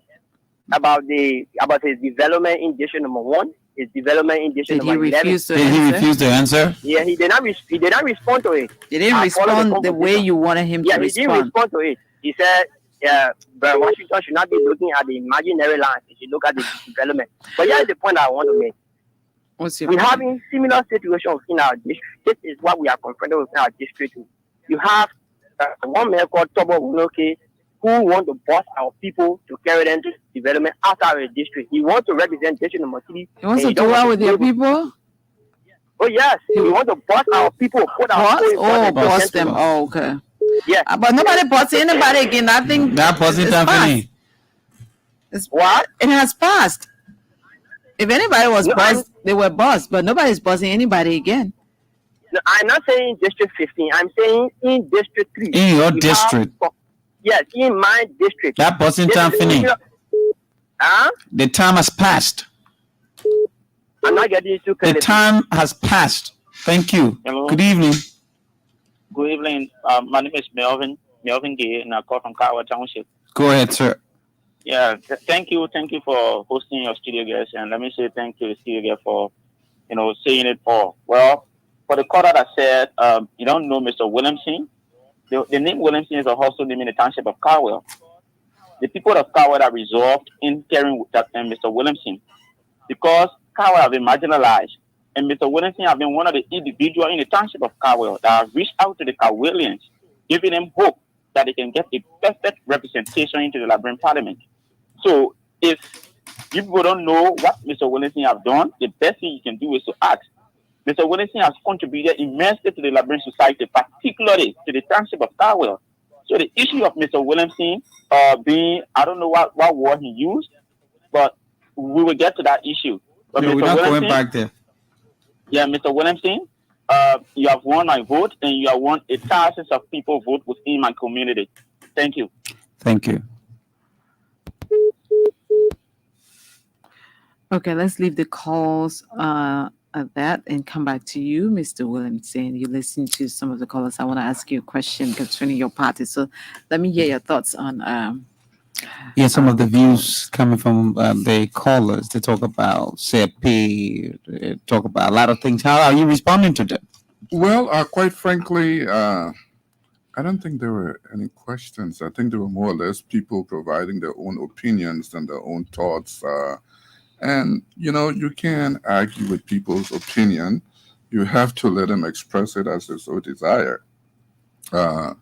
I certainly feel different towards their opinions. And, and when a lady talk, you want to see someone tangibles and all of these things. We talk about tangibles.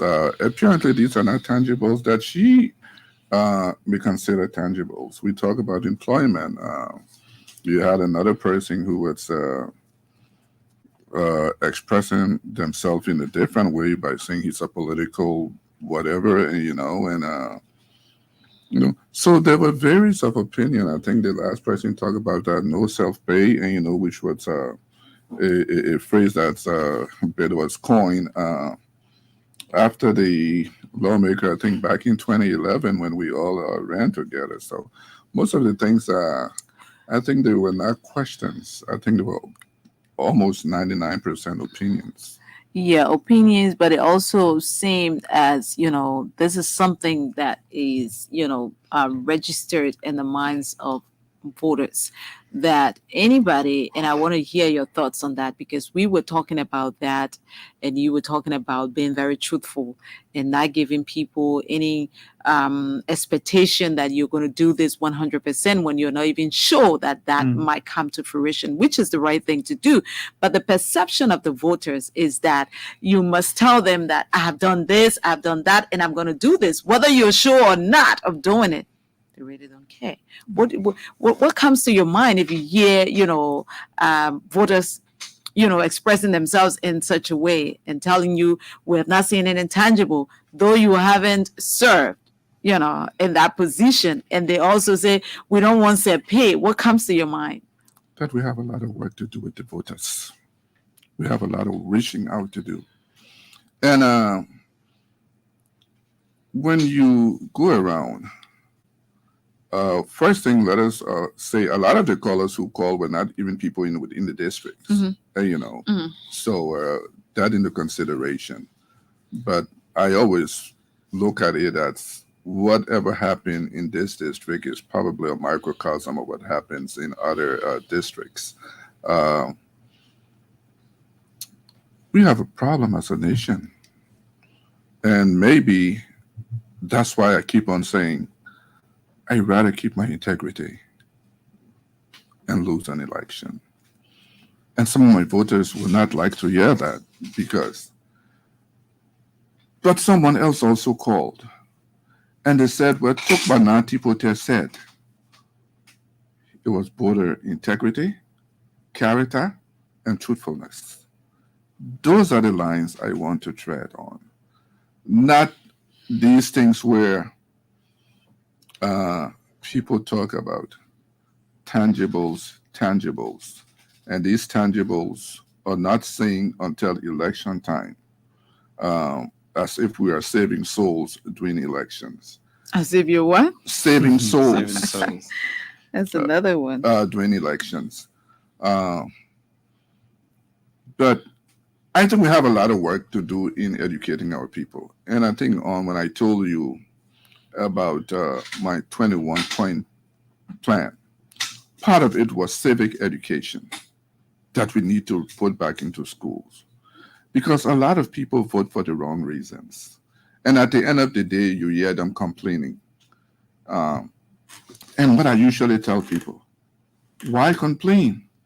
I think you asked a question earlier, and I said, I blame both the constituents and the lawmaker. Because someone will come and tell me, oh, this person have a radio station and that what makes them good for leadership. Or someone bought me a bag of rice or sent my child to school, and that make them clear for leadership. I understand helping education because I told you I want to be remembered when I win as someone who will advocate for education, especially at the primary level. So that aspect of it is good. But we vote for the wrong reasons. And I want to tell my constituents and the people of District 15, a new day is coming. A better day is coming. When we'll do the right thing and not the most popular thing. It's going to be hard, but we're going to get through. We need to rewrite the story, and we need to tell the story right. I'm not going in there because I want someone to like me. I'm going in there to advocate for my people and do the best I can to help them improve. I think those are some of the things when you hear what the callers talk about and the things they talk about self-pay and these things are buzzwords that has never put food on anybody's table. And we want to put food on people's table. Okay, how's your party doing? Alco is doing great. Why are you smiling? You smile about that question. I have to smile because we are doing great. If you're doing great, wouldn't you smile? Are you campaigning? Is If I'm Alco campaigning? Alco is campaigning. Is your schedule up for campaign? Where are you campaigning? In terms of the party, the parties, I know just recently we're in, I think, Chicken Soup Factory because I don't go with them on all the campaign trail. Recently, they were in Cardwell at a program which we all went to the mosque. And we are going everywhere. We're also in Bon County and in Grand Kipma. So we're campaigning everywhere. Everywhere? Everywhere. What's the schedule for your campaign? I don't have to be honest with you. I don't have the schedule up here. Do you have a schedule? Yes, there is a schedule. When are you going to the southeast? I just told you I don't have it. I don't want to provide an answer that will prove me not right. Are you going all over the country? No, when it comes to your schedule. No, I know you come to the microphone. As far as the party, the party intends to travel the entire country. Okay. Yeah, that's the plan, to travel the entire country. And Alco, Lucini Camara, it's campaigning. He's getting a lot of positive results in the campaign, but it's a tough campaign. What makes it tough? Well, first you have a lot of candidates. The results from various polls, if you look at them, and if you go by what the poll says, we are not on the top. So where are you? I like that, Titi. I haven't laughed in a long time. So, seems to be a very serious man. Yeah, and so I will. We have a lot of work to do. Let me put it that way. When you ask where we are at a place where we have a lot of work to do. With less than 42 days to elections, you have a lot of work to do. We can't stop working. Do you think you get 2% of the votes? I'll let the Liberian people decide, but we probably will get more. When did you join ALCO? My first bout with ALCO was in 2019, when I decided not to contest the by-election. And I was the party that they and I top, and that's the party that was going on to contest the by-election. Are you And campaigning for your party in your district also? Yes, on Sunday, there was a community that endorsed me in Cardwell, and on the banner, on my picture as well as my Standard-bearer picture was on the banner, and so we are campaigning for him. I know you seem to be a very truthful man.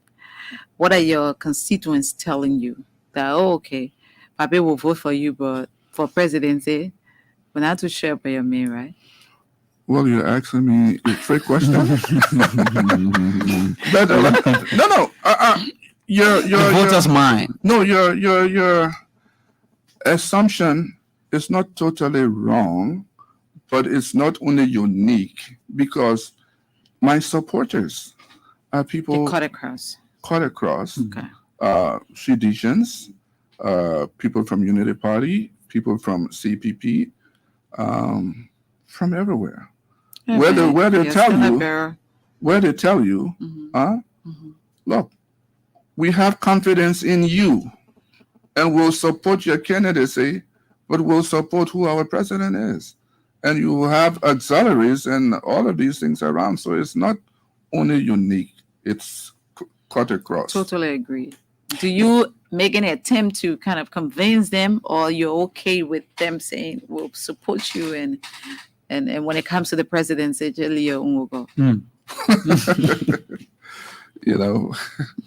You're very good at what you do, but I'll try to be a little better.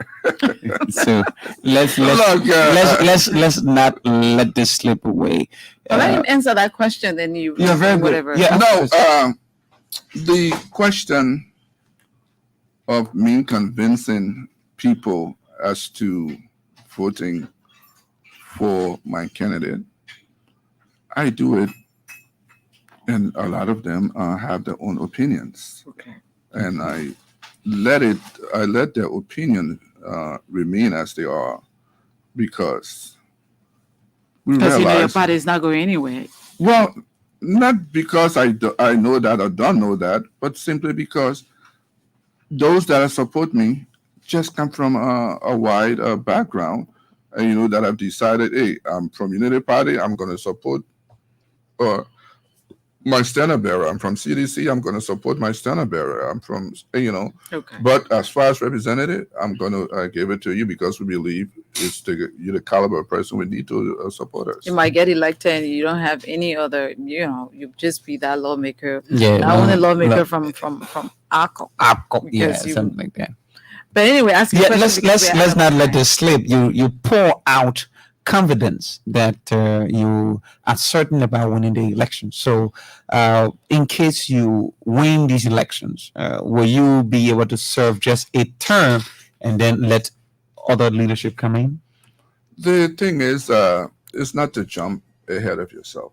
Use one term that the people gave to you and do the best you can. If they decide that they want you for a second term, you can make that decision. But I have told you, at 69, I want to spend time with my grandchildren. So that means you are opting for one term. Well, again, how you interpret that? But you got to be straight and tell it that. No. Well, I want one. I have told you. Bible. I have told you, what I intend to do. Okay. If the people think otherwise, tell you otherwise, then you can consider it either for or against. But use the one term that they gave you and use it effectively. Thank you. Mr. Joseph Williamson, can we get your parting comments? Well, I must confess it was a good interview, a good conversation. I want to say thanks to the ELBC family for the invitation, and Washington, thanks, because you did all you can to get me in here so you can hammer me. But I think I had fun. I think it was good. And to my people of District 15, we want to say, let's work together. Let's speak with one voice. We are all one people, and together we can win and change our district for the better. I want to say Let us get out there and make it happen. And thanks to you all for such a wonderful evening. I want to say thank you. I had fun. Mr. Williamson, thank you so much for taking up your time, to sit with us this evening and let your people in district number 15 know exactly what you want to do for them. We appreciate that also, and we hope that other candidates can do same. We wish you all the best as we go to elections. Thank you again. Thank you so very much. The pleasure is all mine. Thank you very much for showing up, sir. And it's a goodbye from me. Okay, so tomorrow night we will play host to Representative Kagon, Kopu Kagon. You remember the scenario with Senator Prince Johnson. Representative Kagon will be in studio tomorrow evening, and we will talk more about that. Thank you so much for joining us online.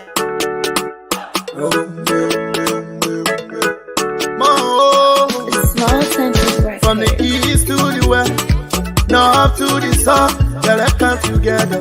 I go. They say united we stand, divided we fight. If we not celebrate, we do it for you. While you forget that, you from Lower Country, you from Maryland. While you from Rewa says, I'm a bad way on your river. I'm up on the fine way. Tabila, Kriwako,